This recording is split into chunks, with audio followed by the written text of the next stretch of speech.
अकबर का साला।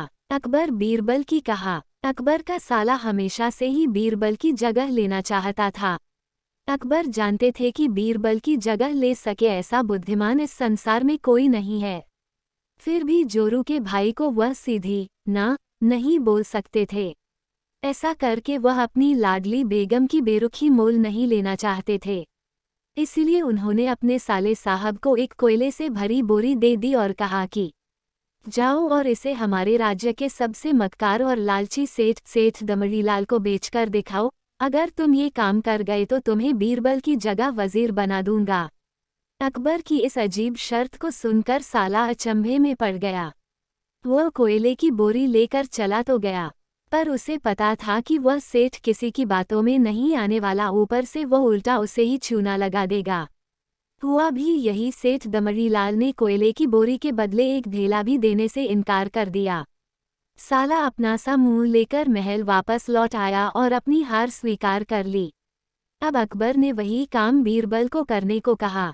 बीरबल कुछ सोचे और फिर बोले कि सेठ दमड़ीलाल जैसे मक्कार और लालची सेठ को यह कोयले की बोरी क्या, मैं सिर्फ कोयले का एक टुकड़ा ही 10,000 रुपये में बेचाऊंगा। ये बोलकर वह तुरंत वहां से रवाना हो गए। सबसे पहले उसने एक दर्जी के पास जाकर एक मखमली कुर्ता सिलवाया, हीरे मोती वाली मालाएं गले में डाली, महंगी जूती पहनी और कोयले को बारीक सुरमे जैसा पिसवा लिया। फिर उसने पिसे कोयले को एक सुरमे की छोटी चमकदार डिब्बी में भर लिया। इसके बाद बीरबल ने अपना भेष बदल लिया और एक मेहमानघर में रुककर इश्तिहार दे दिया कि बगदाद से बड़े शेख आए हैं जो करिश्माई सुरमा बेचते हैं, जिसे आंखों में लगाने से मरे हुए पूर्वज दिख जाते हैं और यदि उन्होंने कहीं कोई धन गाड़ा है तो उसका पता बताते हैं। ये बात शहर में आग की तरह फैली। सेठ दमड़ीलाल को भी ये बात पता चली। उसने सोचा जरूर उसके पूर्वजों ने कहीं न कहीं धन गाड़ा होगा। उसने तुरंत शेख बने बीरबल से संपर्क किया और सुरमे की डिब्बी खरीदने की पेशकश की। शेख ने डिब्बी के 20,000 रुपये मांगे और मोल भाव करते करते 10,000 में बात तय हुई। पर सेठ भी होशियार था, उसने कहा मैं अभी तुरंत ये सुरमा लगाऊंगा और अगर मुझे मेरे पूर्वज नहीं दिखे तो मैं पैसे वापस ले लूंगा। बीरबल बोला, बिल्कुल आप ऐसा कर सकते हैं, चलिए शहर के चौराहे पर चलिए और वहां इसे जांच लीजिए। सुरमे का चमत्कार देखने के लिए भीड़ इकट्ठा हो गई।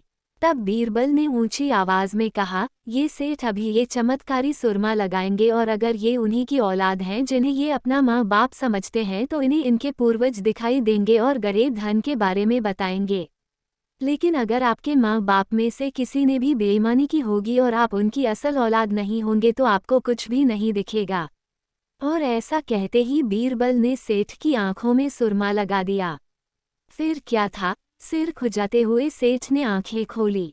अब दिखना तो कुछ था नहीं, पर सेठ करे भी तो क्या करे। अपनी इज्जत बचाने के लिए सेठ ने 10,000 बीरबल के हाथ थमा दिए और मुंह फुलाते हुए आगे बढ़ गए। बीरबल फौरन अकबर के पास पहुंचे और रुपये थमाते हुए सारी कहानी सुना दी। अकबर का साला बिना कुछ कहे अपने घर लौट गया और अकबर बीरबल एक दूसरे को देखकर मंद मंद मुस्काने लगे। इस किस्से के बाद फिर कभी अकबर के साले ने बीरबल का स्थान नहीं मांगा।